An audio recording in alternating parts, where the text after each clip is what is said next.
Assalamualaikum warahmatullahi wabarakatuh. Selamat pagi anak-anak. Bagaimana kabar kalian hari ini?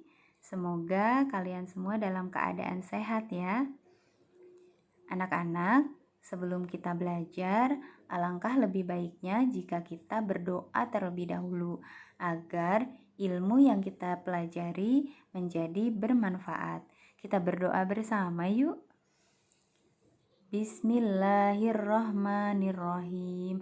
Raditu billahi robba wa bil islami dina wa bi muhammadin nabiyya wa rasulah.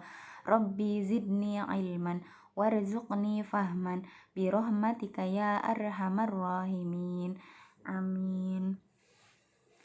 Anak-anak, sebelum masuk ke materi, Ibu akan mengingatkan kalian terlebih dahulu.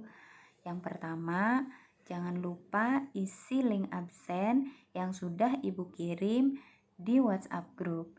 Yang kedua, kalian harus tetap semangat untuk terus belajar meskipun kita belajar secara online. Yang ketiga, kalian harus bisa mematuhi protokol kesehatan agar kita semua bisa terhindar dari virus COVID-19 atau virus corona. Bagaimana caranya? Yaitu dengan cara 5M. Yang pertama, memakai masker. Yang kedua, mencuci tangan. Yang ketiga, menjaga jarak.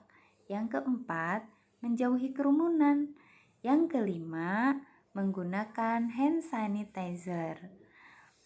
Baiklah anak-anak, hari ini kita akan mempelajari tentang IPA, yaitu bab 3 mengenai klasifikasi materi dan perubahannya. Segala sesuatu yang ada di bumi tersusun atas materi yang terdiri atas unsur seperti air, udara, tanah, dan api. Nah, bagaimana sih cara mengklasifikasikan materi? Cara mengklasifikasikan materi, yang pertama, mengamati karakteristik benda tersebut. Yang kedua, mencatat persamaan dan perbedaan sifat benda masing-masing. Yang ketiga, memasukkan benda-benda yang memiliki persamaan sifat ke dalam satu kelompok. Yang keempat, memberi nama yang sesuai pada setiap kelompok benda tersebut. Nah, apa sih materi?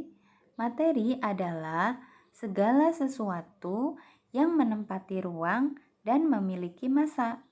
Materi berdasarkan wujudnya dapat dibedakan menjadi 3, yaitu yang pertama, zat padat. Contohnya batu, meja, kursi, besi, dan emas. Yang kedua, zat cair. Contohnya air, minyak, dan sirup. Yang ketiga, zat gas. Contohnya udara, asap, dan uap air. Nah, contoh wujud zat yang sederhana yang bisa kalian pahami adalah air. Air jika berbentuk es batu, maka dia termasuk zat padat. Tapi kalau es batu mencair, maka termasuk zat cair. Nah, kalau air dimasak, maka menjadi zat gas. Kenapa? Karena ketika air dimasak, air tersebut akan menguap. Perbedaan sifat zat padat, cair, dan gas. Zat padat mempunyai bentuk dan volume tertentu. Misalnya, batu. Batu itu kan zat padat ya. Batu kalau disimpan di baskom, apakah bentuknya akan seperti baskom? Tentu tidak. Batu akan berbentuk seperti batu, tidak mengikuti wadahnya. Nah, kemudian kalau zat cair mempunyai volume tertentu, tetapi tidak mempunyai bentuk yang tetap, tergantung pada media yang digunakan. Misalnya, air kalau disimpan di gelas, maka bentuknya akan seperti gelas. Kalau air disimpan di botol, maka bentuknya akan seperti botol. Sedangkan zat gas tidak mempunyai volume dan bentuk yang tertentu. Nah, jarak antar partikel zat padat sangat rapat. Kalian bisa lihat gambar yang bulat-bulat ini ya. Nah, itu adalah zat padat. Partikelnya sangat rapat. Sedangkan zat cair, partikel zatnya itu lebih renggang. Kalau gas, jarak antar partikel gas itu sangat renggang. Partikel-partikel zat padat tidak dapat bergerak bebas karena rapat tadi ya. Nah, partikel-partikel zat cair dapat bergerak bebas, namun terbatas. Partikel-partikel gas dapat bergerak sangat bebas. Perubahan wujud zat. Kalian perhatikan skema perubahan wujud zat berikut ini. Dari cair ke padat, itu membeku. Dari padat ke cair, mencair. Dan dari padat ke gas, menyublim. Dari gas ke padat, mengkristal. Dari gas ke cair, mengembun. Dari cair ke gas, menguap. Nah, dari cair ke padat, itu disebut membeku. Nih. Ya. Contohnya apa? Air menjadi es batu. Nah, kalau padat ke cair, ini mencair. Contohnya adalah es batu yang meleleh. Kemudian dari padat ke gas menyublim. Nah, menyublim ini contohnya kapur barus. Kapur barus itu kalau dibiarkan di ruang terbuka, lama-kelamaan akan mengecil dan menghilang. Sedangkan dari gas ke padat ini mengkristal.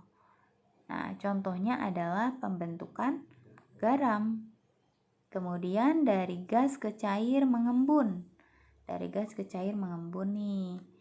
Contohnya apa? Contohnya embun.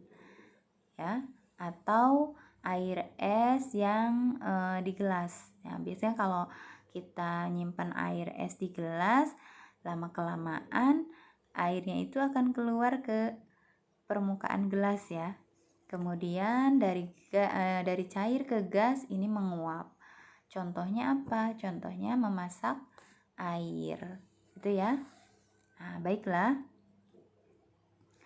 Anak-anakku sekalian, untuk pembelajaran hari ini ya, Ibu cukupkan dulu, tapi ada evaluasi nih yang harus kalian kerjakan. Nah, evaluasinya adalah kalian cari masing-masing satu contoh perubahan materi dalam kehidupan sehari-hari. Satu contoh aja. Kalau sudah ketemu, kalian tulis jawabannya di buku, kemudian fotokan, langsung kirim ke WhatsApp ya. Nah, baik, terima kasih untuk pembelajaran hari ini. Wassalamualaikum warahmatullahi wabarakatuh. Sampai jumpa di pertemuan berikutnya. Tetap semangat belajar anak-anak. Dadah.